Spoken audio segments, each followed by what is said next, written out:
Hey guys, അസ്സലാമു അലൈക്കും. അപ്പോൾ എൻ്റെ ഉമ്മയുടെ ബർത്ത്ഡേ ആണ് കേട്ടോ, 24-ാം തീയതി. അപ്പോൾ ഈ ഇയർ ഉമ്മാക്ക് കുറച്ച് സ്പെഷ്യലാണ്. കാരണം 24 ഡേറ്റും 24th ഇയറും ഇനി വരില്ലല്ലോ. അപ്പോൾ കുറച്ച് സ്പെഷ്യലായ ഡേറ്റും മന്തും ഒക്കെയാണ് ഉമ്മാക്ക്.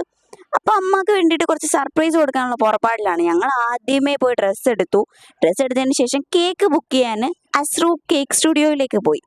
അവിടെ പോയി ഞങ്ങൾ കേക്ക് കണ്ട് ആകെ കൺഫ്യൂസ്ഡ് ആയി. അവസാനം ഒരു കേക്ക് അങ്ങ് കൺഫേം ചെയ്ത് പറഞ്ഞു. അത്ത വെളിയിലാകെ പോസ്റ്റ് അടിച്ച് നിപ്പാണ്. പിന്നെ നേരെ ഞങ്ങൾ കൊണ്ടുപോയി അംബാസഡർ ബേക്കറിയിൽ കയറ്റി. അത്താക്കൊരു നാരങ്ങ വെള്ളം, അവളൊരു നാരങ്ങ വെള്ളം, ഞാനൊരു ടീയും എടുത്തു. പിന്നെ കഴിക്കാൻ എന്തോ വേണമെന്ന് ചോദിച്ചപ്പോൾ ആശാട്ടി ഷവർമ്മയ്ക്ക് ഓർഡർ ചെയ്തു. വേറെ ഒന്നും നോക്കില്ല.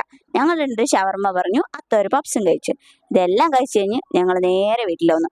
അതിനു മുമ്പ് എനിക്കൊരു ഫ്രെയിം വർക്ക് കിട്ടിയായിരുന്നു. അപ്പോൾ അതെടുക്കാനും കൂടെ വേണ്ടിയിട്ട് പോവേണ്ടി വന്നു. ഫുഡ് മുക്കിയെങ്കിലെന്ന് പറഞ്ഞുകൊണ്ട് അവളെല്ലാം മക്കി തുടച്ച് കഴിക്കാൻ തുടങ്ങി. വേറെ ഒന്നും പറയാനില്ല. പിന്നെ ഞങ്ങൾ ഫ്രെയിം എടുക്കാൻ പോയി. ഫ്രെയിം എടുത്തിട്ട് നേരെ വന്നത് വീട്ടിലേക്കാണ്. വീട്ടിൽ വന്നിട്ട് അന്ന് ഒന്നും ചെയ്യാനില്ലായിരുന്നു. പിന്നെ എൻ്റെ ഫ്രെയിമൊക്കെ ചെയ്ത് കൊടുത്ത് പിന്നെ സെക്കൻഡ് ഡേ ആയിരുന്നു ഞങ്ങളുടെ പരിപാടിയെല്ലാം തുടങ്ങിയത്. രണ്ടാമത്തെ ദിവസം സ്കൂൾ വിട്ട് കഴിഞ്ഞ് നേരെ അമ്മയുടെ ഓഫീസിൽ വന്നു. പക്ഷെ അമ്മ എന്തിനാണെന്നൊന്നും അറിയുന്നില്ല. നോർമലായിട്ട് ഞാൻ സ്കൂളിൽ വിട്ട് അമ്മ അടുത്ത് കയറി.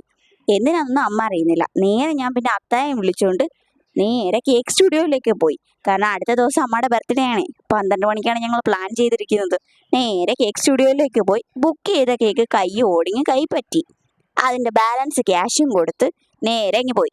അതിനകത്ത് കുറേ മുട്ടായികൾ കണ്ടപ്പോൾ അതിന് വേറെ കൊതിയായി. അങ്ങനെ വേറെ ഒന്നും ആലോചിച്ചില്ല, കേക്ക് മാത്രം വാങ്ങിച്ചുകൊണ്ട് ഇങ്ങനെ പോയിരുന്നു. പിന്നെ ഡ്രസ്സും കേക്കും ഫ്രെയിമും ഒന്നും വെറുതെ കൊടുത്താൽ പറ്റില്ല. അങ്ങനെ ഒരു ഗിഫ്റ്റ് ബോക്സ് വാങ്ങിക്കാനായിട്ട് നേരെ ക്യാപിറ്റലിൽ പോയി. അതും വാങ്ങിച്ചുകൊണ്ട് നേരെ വീട്ടിൽ വന്നു. രാത്രിത്തേക്കുള്ള പ്രിപ്പറേഷൻ ഒക്കെ ചെയ്യാനായിട്ട് വൈകുന്നേരം തൊട്ട് ഞങ്ങൾ ഇങ്ങനെ ഓരോന്നിനും പരക്കം പാഞ്ഞുകൊണ്ട് നടക്കുക.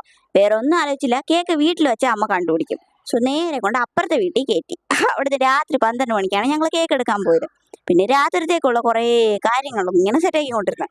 അമ്മ റൂമിൽ കയറിയ സമയം നോക്കി തട്ടലും മുട്ടലും ഒക്കെ ഇല്ലാതെ ഞങ്ങൾ കുറേ ഡെക്കറേഷൻസ് ഒക്കെ ഞങ്ങൾ പറ്റുന്ന വിധത്തിൽ ചെയ്തു. പിന്നെ ടേബിൾ റെഡിയാക്കണമായിരുന്നു. ടേബിൾ പുസ്തകമൊക്കെ ഒതുക്കി ടേബിൾ ഒരു വിധത്തിൽ സെറ്റാക്കി കൊണ്ടുവച്ച്. ഇതിൻ്റെ ഇടയ്ക്ക് ഒരു സംഭവം നടന്ന് അമ്മ വന്ന് നോക്കിയപ്പോൾ ടേബിൾ അവിടെ കാണാനില്ല. പിന്നെ ഒരു വിധത്തിലാണ് രക്ഷപ്പെട്ടത്. പിന്നെ രാത്രി 12 മണിയപ്പോൾ വേറെ ഒന്നും നോക്കില്ല. പക്ഷെ പ്ലാൻ ചെയ്ത പോലൊന്നും കാര്യം നടന്നില്ല. നേരെ അത്ത ഇറങ്ങി വന്ന് പാർട്ടി ബോംബ് പൊടിച്ചപ്പോൾ ആ ചട്ടി വെളിയിൽ ഇറങ്ങി വന്ന് നോക്കിയപ്പോൾ എന്തോ ഇവിടെ നടക്കുന്നേ എന്ന് പോലും അറിയാതെ ഒരു നോട്ടം നോക്കി. പിന്നെ പറയണ്ടല്ലോ, ഞങ്ങൾ സർപ്രൈസ് പൊട്ടിച്ചു എന്നും പറഞ്ഞുകൊണ്ട് കേക്കും വെളിയിലെടുത്ത് അങ്ങനെ നിന്നു. പിന്നെ അമ്മ കേക്ക് മുറിച്ചു, അത്താക്കൊക്കെ കേക്ക് കൊടുത്തു. ഞങ്ങൾ ഓരോ വാങ്ങിച്ചു. കുറച്ച് കഴിഞ്ഞപ്പോൾ അത്താടെ കലാപരിപാടികൾ അത്തായിട്ടങ്ങ് തുടങ്ങി. ഒന്നും പറയാനില്ല, അത്ത കേക്കിൽ കുളിപ്പിക്കാനൊക്കെ ആരംഭിച്ചു. സന്തോഷ ജന്മദിനം കുട്ടിക്ക്, സന്തോഷ ജന്മദിനം. ഒന്നും പറയാനില്ല ഗൈസ്, അടിച്ചു പൊടിച്ചു. ഇനി ഒന്നും പറയാനില്ല. പിന്നെ അമ്മച്ചിയെ ഫ്രഷ് ആക്കി കൊണ്ടുവന്ന് അമ്മച്ചിക്ക് ഗിഫ്റ്റ് കൊടുത്തു. പഞ്ചിങ് സാധനം വല്ലതും ആണെന്നും പേടിച്ചിട്ട് അമ്മ കുറച്ച് ഡിസ്റ്റൻസ് ഇട്ടാണ് നിന്നത്. പക്ഷെ അതൊന്നും അല്ലായിരുന്നു. ഞങ്ങൾ ഒന്ന് തുറന്നപ്പോൾ ഒന്ന് പേടിപ്പിച്ചായിരുന്നു. പക്ഷെ പേടിച്ചൊന്നുമില്ല, വലിയ പേടിയൊന്നും ഇല്ലാത്ത കൂട്ടത്തിലായതുകൊണ്ട് അങ്ങനെ പെട്ടെന്ന് പേടിക്കത്തൊന്നുമില്ല. ഞങ്ങൾ അങ്ങനെ കൊടുത്ത സാധനമൊക്കെ കൊടുത്ത് അമ്മയുടെ മുഖത്ത് സന്തോഷം കണ്ടപ്പോൾ ഞങ്ങളും ഹാപ്പിയായി ഗൈസ്. ഒന്നും പറയാനില്ല, അമ്മ സന്തോഷപുളകിതയായി. ഒന്നും പറയാനില്ല, സുന്ദരിക്കുട്ടി. അന്ന് ഹാപ്പി ബർത്ത്ഡേ ആയിട്ട് ഹാപ്പി ആയിരുന്നു. പ്ലാൻ ചെയ്ത പോലെ ഒന്നും നടന്നില്ലെങ്കിലും ഞങ്ങൾ ഏകദേശം ഒപ്പിച്ചു. അന്ന് വൈകുന്നേരം അമ്മച്ചിയുടെ വക ചിലവുണ്ട്. അതെല്ലാ വർഷവും നടക്കുന്ന ഒരു പരിപാടിയാണ്. ഈ വർഷവും പതിവ് തെറ്റിക്കാതെ നേരെ ഞങ്ങൾ സ്കൂൾ വിട്ട് വന്നിട്ട് ഒരുങ്ങി അമ്മ അടുത്ത് വന്നു. അമ്മയുടെ ജോലി കഴിയാൻ കുറച്ച് താമസിച്ചു, എന്നാലും കുഴപ്പമില്ല. അങ്ങനെ ഞങ്ങൾ നേരെ പോയത് ഫാമിലി ബസാറിലാണ്. അവിടെ നാളത്തേക്ക് ഫുഡിന് വേണ്ടിയിട്ടുള്ള കാര്യങ്ങളൊക്കെ സെറ്റാക്കാനാണ്. നാളെ രാവിലെ ഞങ്ങൾക്ക് സ്കൂളിൽ പോകണമല്ലോ. അപ്പോൾ തോരനൊക്കെ വെക്കാനായിട്ട് പച്ചക്കറി വാങ്ങിക്കാനും കുറച്ച് വീട്ടിലേക്കുള്ള സാധനങ്ങൾ വാങ്ങിക്കാനും ഒക്കെ ആയിട്ട് അവിടെ കയറിയതിന് ശേഷം ഞങ്ങൾ നേരെ പോയത് AFCയിലാണ്. AFC പോയപ്പം എനിക്ക് ബ്രോസ്റ്റഡിനോട് വലിയ താല്പര്യമൊന്നും ഇല്ലാത്തതുകൊണ്ട് എല്ലാ വർഷത്തെയും പോലെ ലെമൺ ലീഫിൽ പോവാന്ന് പറഞ്ഞു.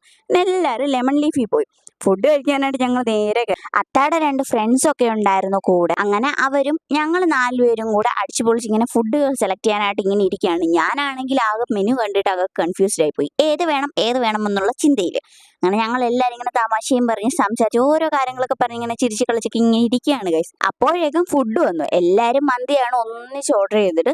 അങ്ങനെ ഞങ്ങൾ മന്തിയൊക്കെ കഴിക്കാനായിട്ട് ഇങ്ങനെ വിളമ്പിക്കൊണ്ടിരുന്ന അവസാനം എല്ലാം കഴിച്ചൊക്കെ കഴിഞ്ഞപ്പോഴത്തേക്കും എല്ലാവർക്കും ഓരോ ഡ്രിങ്ക്സ് ഒക്കെ ആവാമെന്ന് പറഞ്ഞിട്ട് അടുത്തതും ഞങ്ങൾ പറഞ്ഞു.